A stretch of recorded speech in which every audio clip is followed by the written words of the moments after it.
Hello, today's discussion is going to be on weapons training. So this is a Chinese broadsword. Why would you even consider doing exercises or training with a weapon? The main focus is to develop more focus. When you're doing something extra and beyond normal exercises where you're maybe twirling or having to watch exactly where an object is at relative to your body positioning, it makes you more focused, more aware. So this is, like I said, a Chinese broadsword, but we're probably going to start with something a little bit more basic, such as a baton. I need to once again emphasize that this is not for somebody that's not able to focus or put their thought where they're at.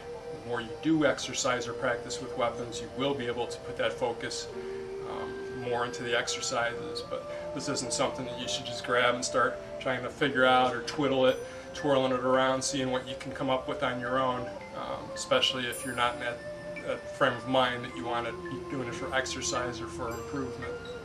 So let's move on. What this is just a piece of wood, baton, maybe about 17-18 inches long. Ideal length for a baton is about the length of your underarm down to your palm. This one might be just a little bit too long for me, but we'll use it for today. Now what we're going to do is focus on how to hold the weapon. I'm holding it at the handle with a little bit of room left at the end, so if my hand was to slip slightly, it wouldn't just come right off the end. So when we practice with the baton or later the sword exercises, sword movements, we're going to be focusing on your thumb and your index finger as being the main areas of contact with the weapon or the grip.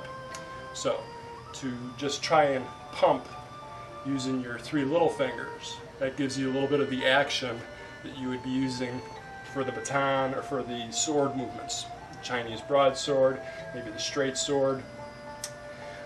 It's good to practice both these. It's good to practice these exercises with both hands.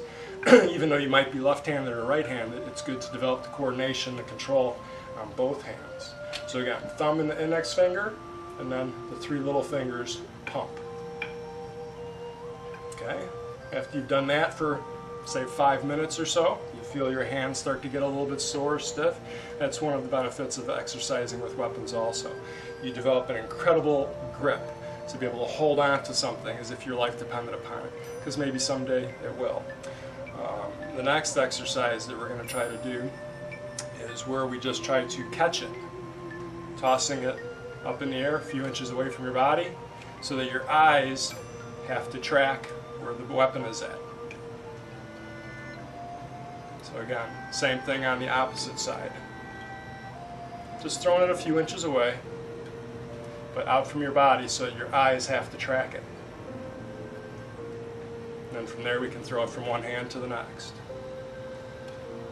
Each time your eyes track where your hand is going to catch. If you're fine with that grip, then we're going to do this grip. Down. So again, just to throw it a few inches away from your body, try and track it with your eyes. Then again to the other hand,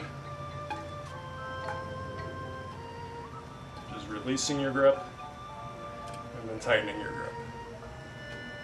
From there, we move on to the next exercise, which will be to throw it and catch, throw it and catch, throw it and catch. So again, my eyes are tracking.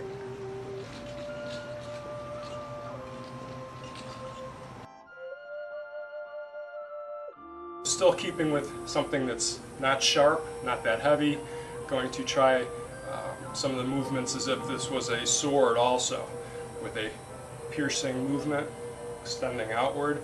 From here you can also use the sides for blocking. You have the ends, you have the middle portion. So the next exercise from here is going to be to extend out.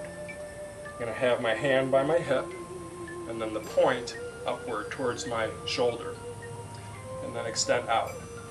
I'm going to try to accomplish this to extend it out straight out from my nose.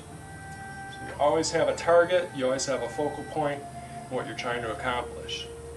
Next thing to try to do is hand on your left hip Same time the right arm extends out, I'm going to come by the inside of my elbow. So you have a little bit of timing and control, trying to make that happen at the same time. So as you thrust, you touch. Thrust and touch. What that actually is you blocking your face at the same time, so that if something was coming towards your body, you're protecting your face and your midsection at the same time you're extending out. Alright, next exercise. A few parts to this one. So we're going to start with our hand on our hip, other hand off to the side, and then from here, bring the hand out in front, the blade edge facing out, drop the hand towards your side, and dip the tip towards your knee.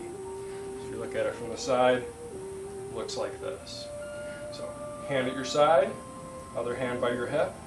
Same time I'm going to drop my arm so that my point of the weapon faces towards the knee. My left arm goes out. So, a lot of these exercises we try to coordinate more than one thing happening at the same time. So, hand goes out, same time the arm drops, point facing towards the knee. Okay, we're going to try it on the other side also. So, hand by the hip, open hand by the opposite hip. Same time I bring my arm out in front, drop the tip towards my left kneecap. So again, we'll come back. Blade will be facing out away from the body. Arm comes out, other arm drops. Now this whole time we're doing this, your eyes are looking out towards where your opponent or your target would be. Try not to look down towards your body. If you're dipping your head and if there's an attack coming towards your head, obviously you would not be able to see that.